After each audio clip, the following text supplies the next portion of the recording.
What if the most ruthless brain of the Renaissance accidentally left us the cleanest blueprint for modern attraction? And the secret was never about tricks, but about how you move, choose, and exit. Machiavelli didn't write a dating manual. He wrote about power, optics, tempo, and human nature.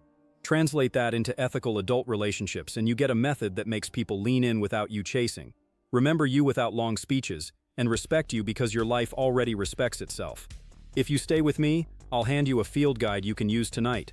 How to set a frame without controlling a person. How to be rare without playing scarcity theater. How to create gentle tension without games. And how to leave a bright echo that grows when you're gone. No manipulation, no coercion, no scripts. Just disciplined presence, warm boundaries, and a reputation that does more talking than your mouth ever could. Begin with the only thing you truly own, your signal. Machiavelli would say people respond to outcomes, not intentions. You can intend confidence and still leak hurry. You can intend respect and still project need. The fix isn't louder talk, it's quieter coherence. Cut your tempo by a fraction. Walk like your day has a spine. Place objects instead of dropping them.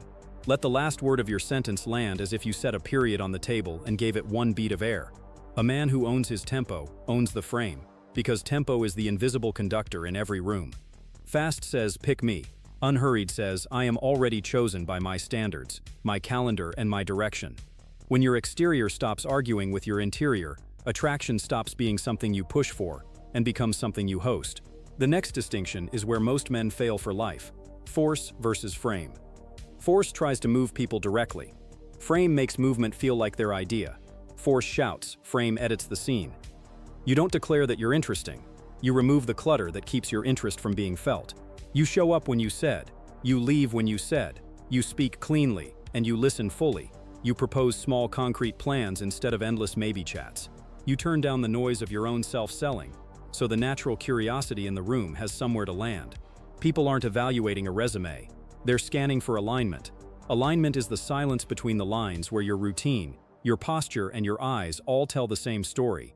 To use Machiavelli ethically, you must first agree to see people as they are, not as you wish them to be. That ends 80% of your suffering. If the signals are closed, eyes that don't return, feet that point away, shoulders that never open, you don't argue with reality. You pivot with grace. If the signals are open, eyes that return and hold, feet that point and stay, shoulders that open and remain, you invest calmly. Adults don't chase contradictions, they choose clarity. That one shift will add 10 years of maturity to your presence, because most of the world is fighting facts with fantasy, while you are traveling light. Scarcity, in this method, is not a costume you wear, it's the physics of a life with priorities. Machiavelli warned rulers who squandered resources that they would be ruled by whoever spent them for them. Translate that to dating. Your time, attention, sleep, and focus are treasury assets. When you protect them, your presence reads as valuable without speeches. The man who is always free at the last minute feels empty. The man who offers 2 clean windows, Thursday at 7 or Saturday at 11, feels deliberate. Deliberate beats dramatic, because deliberate calms the nervous system. Desire trusts what calms it. It's exactly when you stop contorting your life to fit around strangers that strangers start wondering how to fit into yours. Reputation was Machiavelli's compound interest. In attraction, reputation is not what you claim, it's what your pattern proves. You do what you said you would do. You don't do what you said you wouldn't do.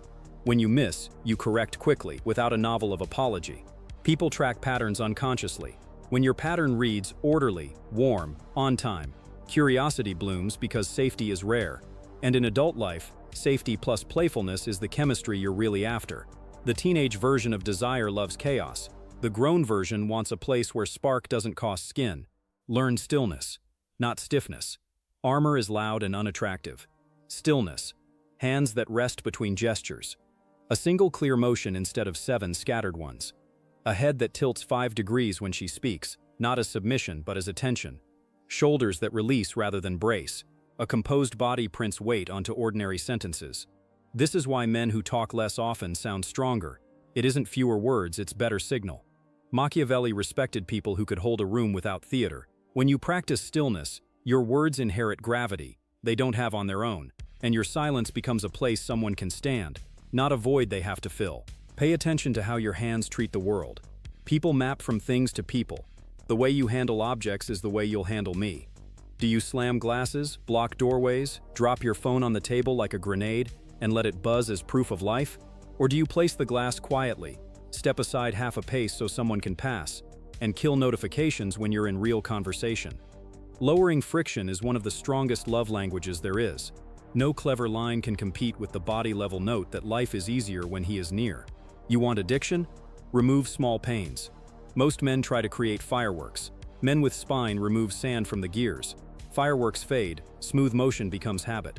Boundaries are where Machiavellian clarity meets warm ethics. Fear is cheap and burns fast. Respect is slow and compounds. Trying to spark attraction with destabilizing tactics, jealousy spikes, hot and cold games, engineered insecurity is manipulation, and it backfires on your character and your results. Respect looks like kind firmness. I'm going to skip that joke. I don't do midnight maybes. I'm free Thursday at 7. You aren't punishing anyone. You're protecting quality. Kind and firm is the rarest combination on the market. Rare things get valued. Valued things get cared for. Care deepens desire. Design your days so your life says what your mouth never has to. You wake early enough to meet yourself before you meet the world, not to brag about it. You move your body so your eyes look alive and your patience arrives with you. You keep the surface you see most in your home orderly, so your nervous system can relax on sight.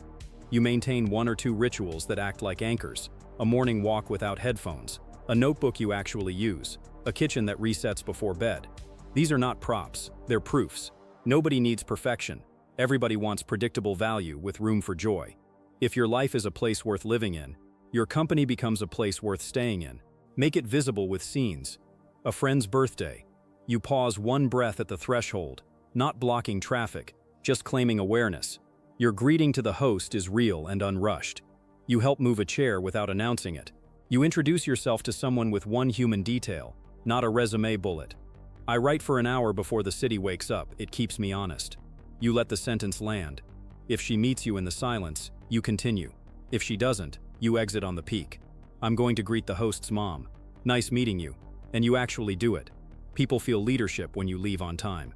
Exits write memory. A bookstore. She's holding the writer who owes you 3 cold coffees. You give space, then when the air opens you say, "That author steals hours." Does he do that to you too? It's specific, non-invasive, easy to decline. If she opens, you open. If she doesn't, you bow out cleanly. Optionality is the natural posture of a man with options, because he builds a life, not a hunt. The room can smell the difference between someone who's inviting and someone who's foraging. A quiet bar. 1 shoulder to the flow so you're findable but not fishing. She reaches for napkins. The stack wants to collapse. You steady it with 1 finger, meet eyes for the length of after you, and return to your friend. 5 micro gestures like that create an aftertaste. With you, things don't jam. Relief precedes desire in adult nervous systems. Relief says safe. Safe plus playful says want. This is the arithmetic your body is doing long before your frontal lobe writes poetry about it. Here is the unglamorous core. Intention, attention, tension, tension.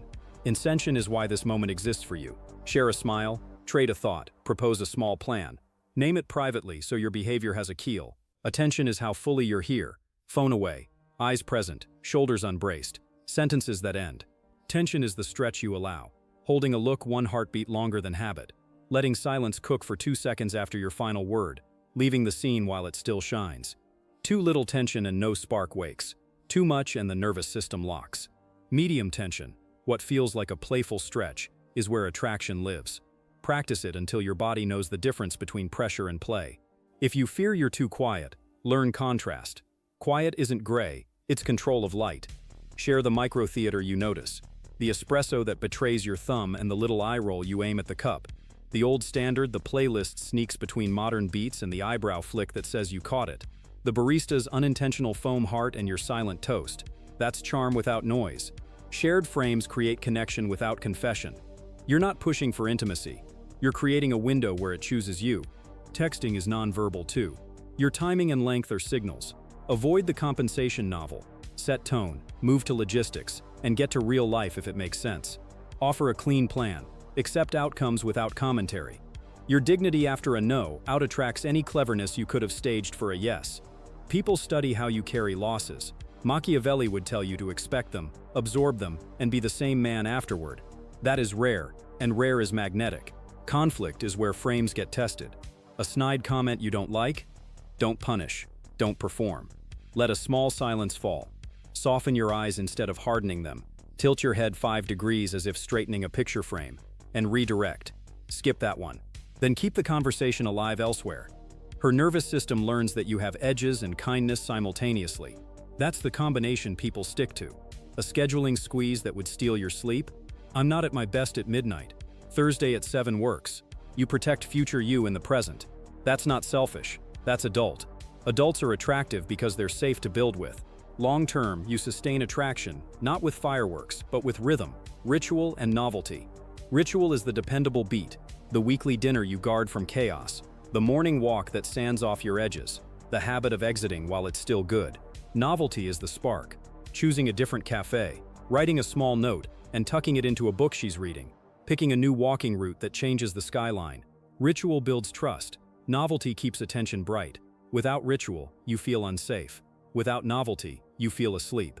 Together, you feel like a life worth joining. Let's give you a 7-day Machiavellian install program. Ethical edition. Day 1. Every doorway becomes a threshold. Inhale through the nose. Exhale slightly longer. Lower your shoulders a centimeter. Then enter. Day 2. Voice landing. Read aloud for 10 minutes and end every sentence. Train your body to stop sprinting. Day 3. Friction audit. Quiet a chair. Clear a path. Hold a door with zero theater. Silence your phone in live moments. Do 3. Day 4. Plan clean. End a text spiral with an either-or plan. Accept the response with a warm face and no residue. Day 5. Boundary kindly. Say one soft no without explanation and watch your center after. Day 6. Exit on peak. Leave one good moment while it still has color and notice the echo the next day. Day 7.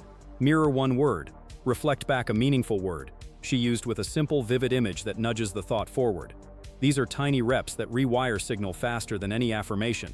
Upgrade to the advanced loop. Each night, write 3 lines. Where you guided the frame. Where you honored a boundary. Where you let silence breathe. You'll see leaks. Maybe you explain too much when nervous. Maybe you crack jokes to dodge tension. Maybe you stay 5 minutes too long because you fear the cliff of goodbye.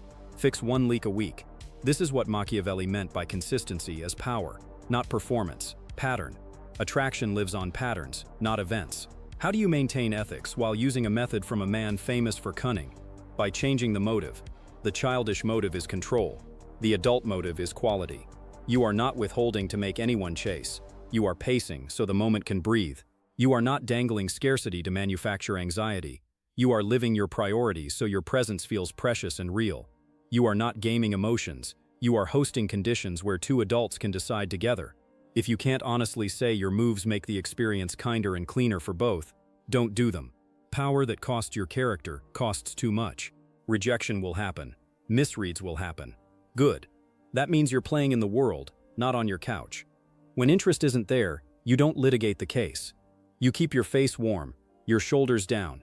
You nod like a man whose center is anchored elsewhere, and you rejoin your life. It will sting sometimes. Let it be a passing wave, not a verdict.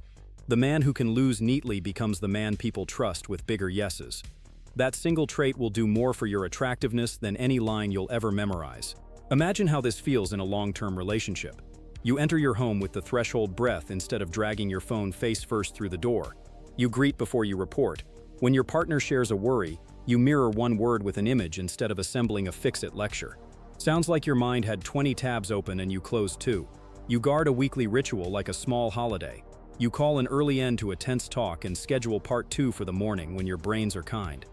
Boundaries become gifts you give both of you. You become the person whose presence his or her nervous system associates with relief and clarity. Relief and clarity are what busy adults bond to for life. You'll be tempted at some point to go flashy, to perform loud attraction, because quiet attraction can feel too slow. Resist. Loud attraction burns fuel you'll need when real connection begins.